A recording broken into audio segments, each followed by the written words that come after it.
Welcome back to the Plays with Cars YouTube channel. My name is Michael. This is some of my AMC diecast collection. I'm going to show most of it to you in this video while I talk about possibly selling it on BringATrailer. Let's get into it. All right, first, some background. American Motors Corporation was the last great American independent, meeting their demise in the 80s when they were sold off to Chrysler for Jeep, of course. But I'm a huge fan of AMC in their heyday in the 60s and 70s. I had a number of their full-size cars, including a V8 Concorde with the Gucci interior, a Hornet Coupe, and a Javelin Trans Am Victory Edition, among others. I come from a long family of AMC people, like my grandfather, who actually founded American Performance Products in Florida way back in the day. And, well, I have a very, very healthy AMC diecast collection. The problem has become it doesn't live anywhere but in boxes here in the garage. I don't get to see it, I don't get to enjoy it, and I currently don't have any full-size AMC cars, and I haven't for over half a decade, and I don't think I'm going to get any more anytime soon. So the question has become what to do with this massive collection. And when I say massive, I do mean massive. I have almost all of the AMT or TEL 1/18th scale AMXs, as well as the Ming AMC Rebels, and well, these take up quite a bit of space. Even when you take them out of their boxes and put them in a display case, they're large. I also have quite a bit of slot cars, although these will not go with the collection except for these couple of pullbacks here. That's for another story on another day. There's also the 1/24th scale American Muscle diecasts, as well as the Fresh Cherries 1/24th scale diecasts. And then you get into the bread and butter, the 1/64th scale diecasts from, well, frankly, everybody. Johnny Lightning, Fresh Cherries, Hot Wheels, Matchbox, Muscle Machines, and of course, Greenlight.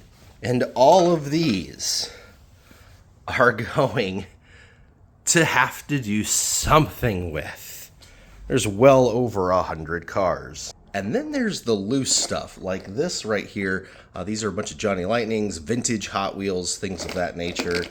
And yeah, it just keeps going.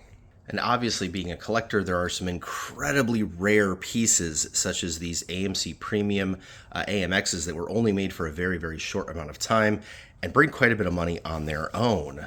There's also other rare paint schemes and variations, such as this Target exclusive black Javelin from when Hot Wheels first released their dollar card Javelins.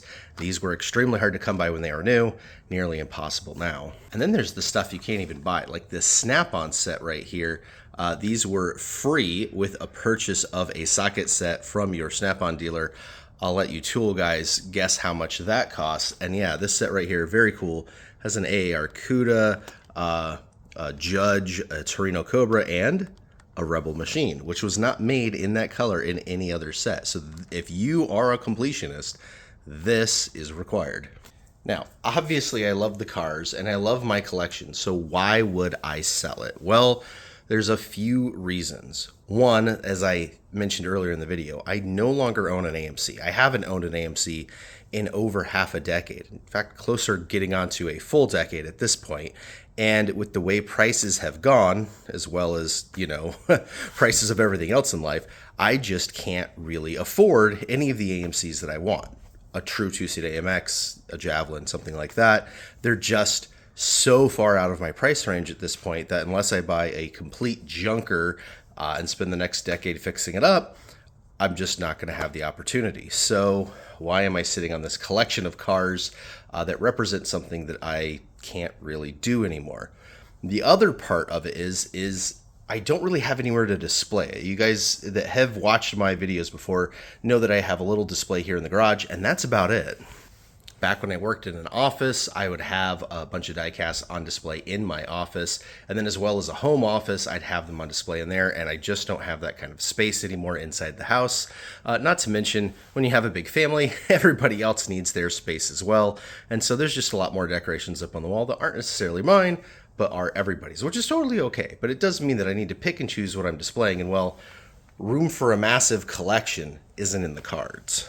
The final piece to the puzzle, though, is BringATrailer. Now, for those of you that are unfamiliar, BringATrailer is one of the largest car auction destinations on the planet. So they started off as this tiny little blog that talked about really cool project cars that were for sale with links to like Craigslist and things like that. And over time, it ballooned into this massive auction monster where you actually list your car for sale there and it gets sold. And they've gone from being project cars to really high-end cars and really, really cool collections. They have sold multiple multi-million-dollar cars on there. They have sold huge collections on there of cars. Well, they've started doing more and more automotive collectible things. They've always had a couple here and there, but recently, as in a couple of weeks ago, they sold a 4,500 count Hot Wheels collection, and that was intriguing to me. And that's because most of the collections they have sold before were pretty much vintage toys. This collection we're talking about were these modern blue card dollar Hot Wheels. And they managed to not only list that collection, but sell it for a substantial amount of money. It went for like $14,000 or $15,000 for these Hot Wheels cars. And so I went and did a whole bunch of research at BringATrailer, and they have traditionally sold lots of diecast collections that were single make, usually Porsche, but there were a couple of Ferrari collections and other things like that. They have never sold an American Motors collection. Now, I am a BringATrailer alumni. I've actually sold 2 cars on there. Way back in the day when they were super small, I sold a Jag XJS that had the V12 swapped out and an L98 small block Chevy swapped in. That was a really fun project car back when they really did project cars. Went down to Florida.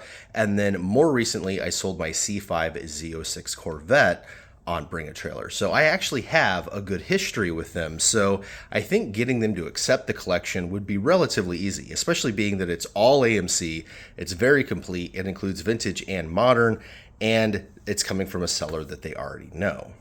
The hard part is honestly going to be parting with all of this stuff. I have owned a lot of these, since they came out when they were new, 20, 25, even 30 plus years ago. And there are some that I'm really attached to, such as these Johnny Lightning Classic Plastics that have a little miniature model box for the Johann models, because I do have the models. And again, those would not be a part of this sale. I will hold on to those for dear life, but the actual diecast that go with them are really, really cool, and I only have the one set. But for completion's sake and to get the most out of the collection, they really should go with the collection. It also means my loose cars that are on display, like the ones in here, will probably have to go as well, again, if I want to truly get the full collection out of it.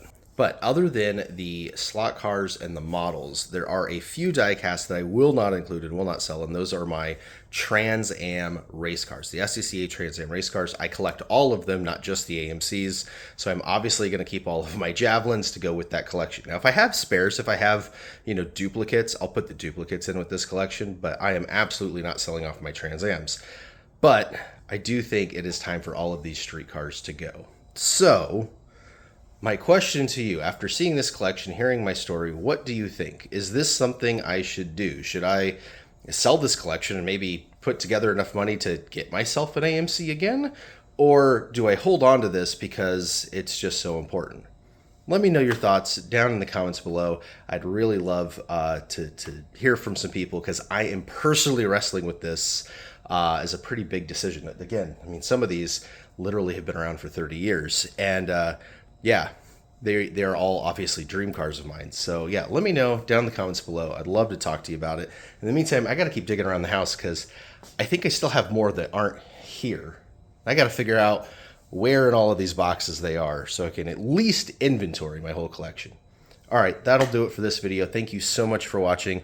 And if you haven't been to any of my videos before, I super would appreciate if you throw a like or a comment, or go watch another video. We actually had a ton of AMC content from back when I did own my AMCs, and a ton of diecast, model, and slot car content. So if you like the little stuff, there's definitely things here you will enjoy. All right, until next time, take care.